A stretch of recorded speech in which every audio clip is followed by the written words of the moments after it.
बढ़ते आगे जगदीप धनखड़ का इस्तीफा मंजूर कर लिया गया है। उपराष्ट्रपति पद से जगदीप धनखड़ का इस्तीफा मंजूर किया गया है।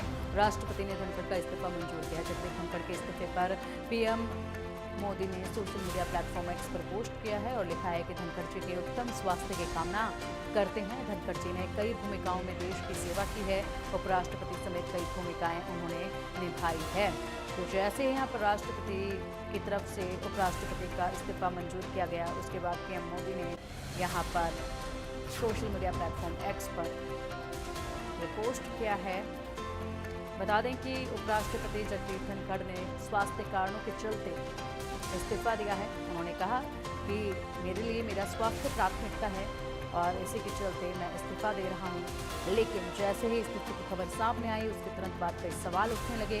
खास करके विपक्षी दलों ने कई सवाल उठाए हैं। हालांकि बता दें आपको कि ये वही विपक्षी दल हैं और ये वही तमाम दिग्गज हैं जो कि लगातार यहाँ पर आरोप लगाते रहे थे जगदीप धनखड़ पर कि जगदीप धनखड़ विपक्ष के साथ भेदभाव करते हैं और उनकी बातें नहीं सुनते हैं, उनकी बातें सुनने का वो मौका किसी को भी नहीं देते हैं। जिसके बाद उनको पद से हटाने के लिए लगातार आवाज़ भी उठाई जा रही थी, लेकिन अब उन्होंने अपने पद से इस्तीफा दिया है। तो यहाँ पर केंद्र सरकार को घेरा जा रहा है। बढ़ेंगे आगे। दिल्ली सांसद सुभाष बराला का बयान सामने आया है। जगदीप धनखड़ के इस्तीफे पर उन्होंने बयान दिया है। कहा है कि सवाल उठाने की कहीं कोई ज़रूरत नहीं होनी चाहिए, विपक्ष को भी कोई सवाल नहीं उठाना चाहिए। उन्होंने अपना सारा जीवन समाज को दिया है। स्वास्थ्य कारणों से उन्होंने अपना इस्तीफा दिया है।